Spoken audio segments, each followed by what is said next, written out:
start my overview of it. Okay, so basically, I'm sorry, did I interrupt? Somebody was going to ask something? I was looking for my question. Oh, okay. It had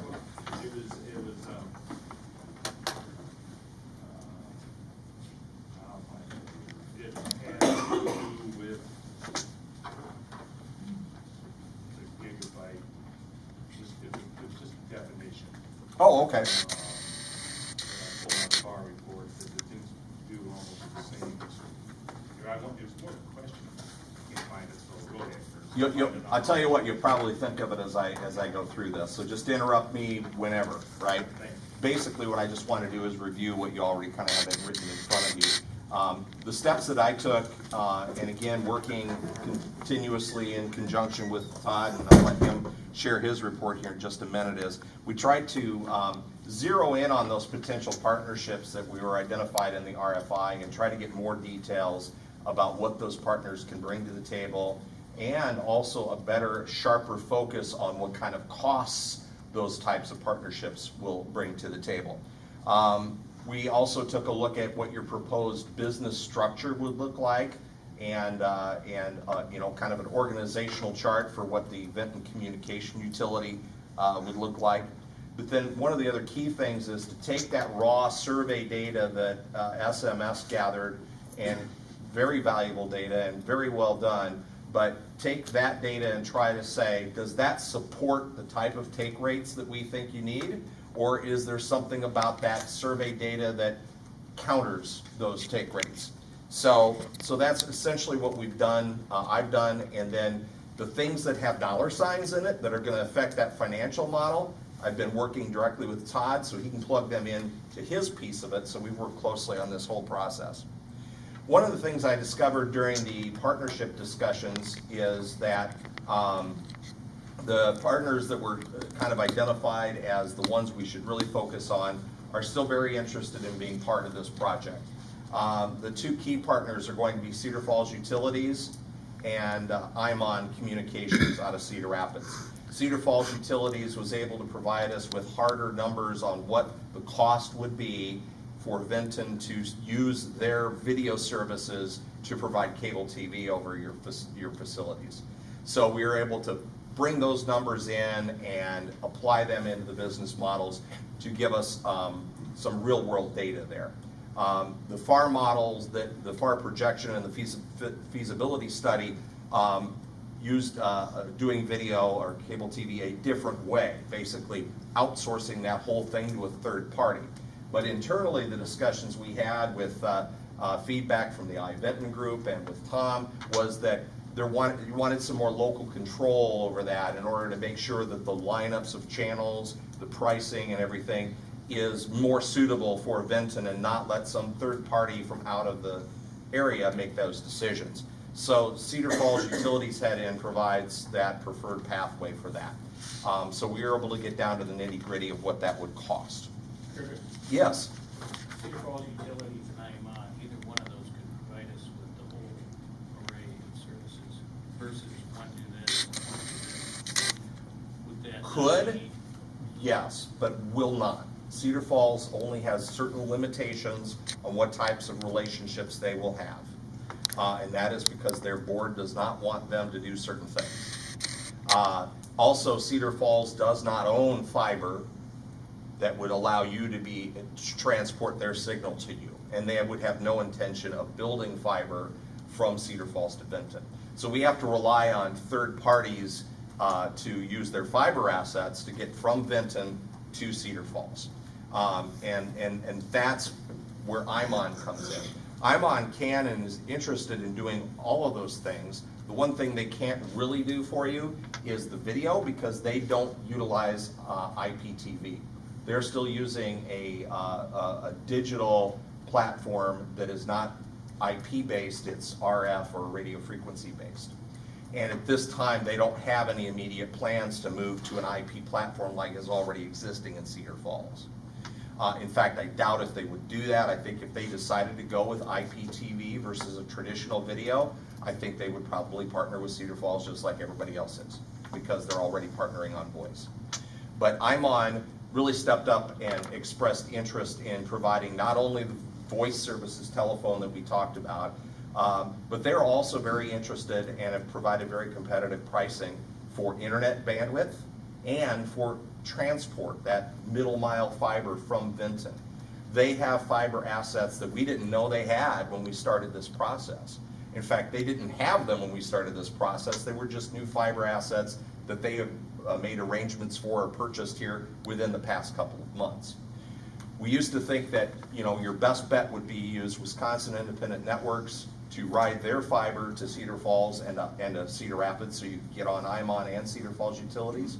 Now we know that IMON's basically in the same exact location with their fiber that they have, and so you could kill two birds with one stone by working with them.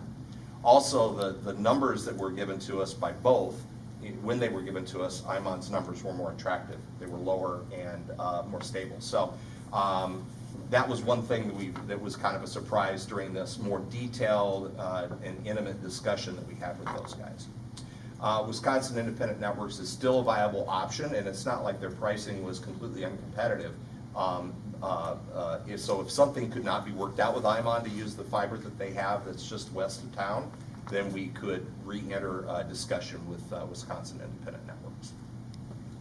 So, yes?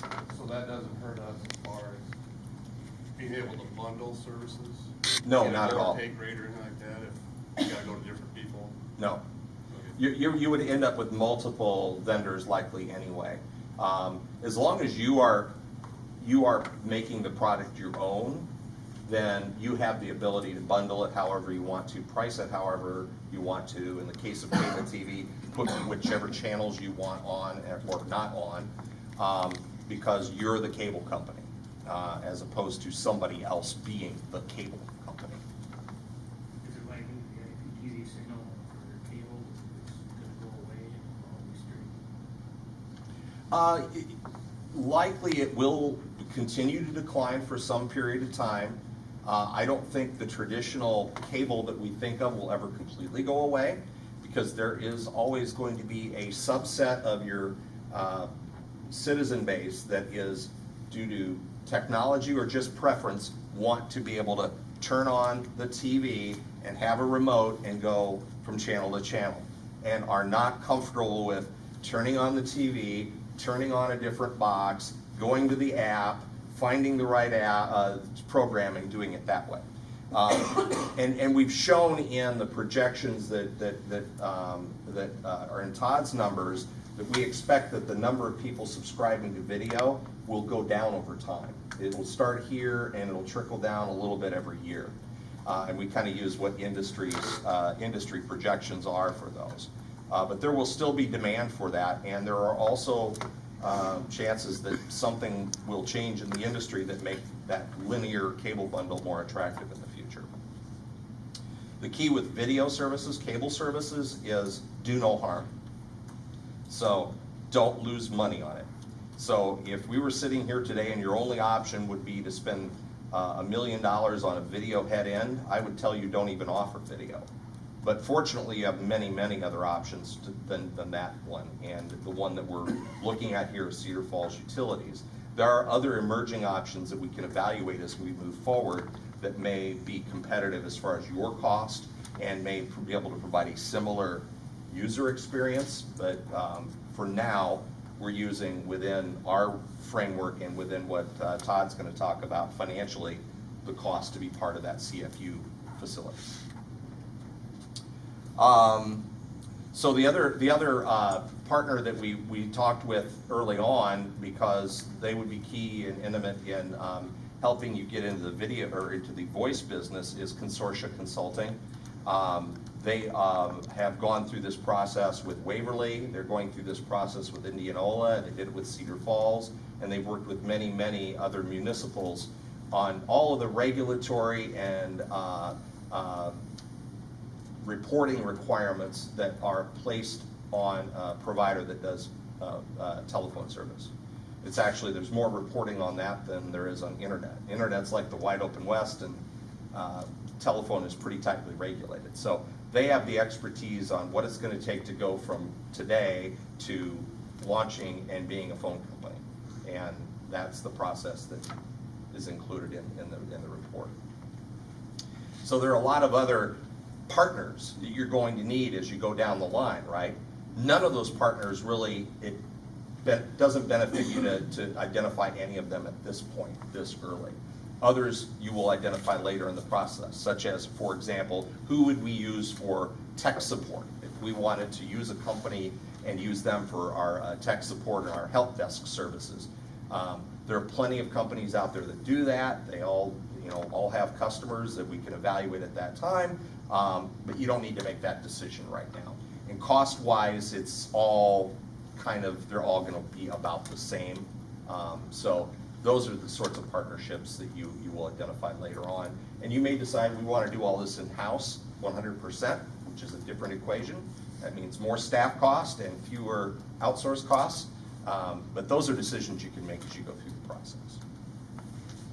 So those are the kind of the partnership narrowing down that we did with the potential partners that were identified as preferred ones.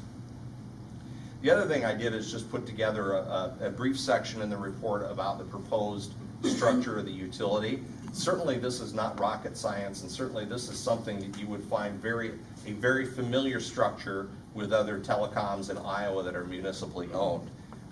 As with any public utility, at the top of the organizational chart are the citizens of that community, because the utility board takes care of the day-to-day business and runs and sets the direction of the utility, but it is the citizens of the community that own that utility and therefore have the ultimate responsibility.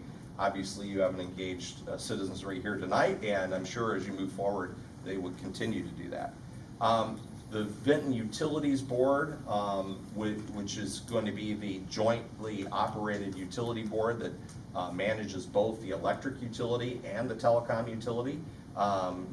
We would recommend you call it that, Vinton Utilities Board, instead of Vinton Municipal Electric Utility, because that's no longer descriptive of what you're doing. So the same 5 people that are sitting here will govern both the electric utility and the telecom utility. One of the things that I mentioned as an option that you could strongly consider is a telecommunications committee that is a subcommittee of this group that reports to this group, and that committee could be used as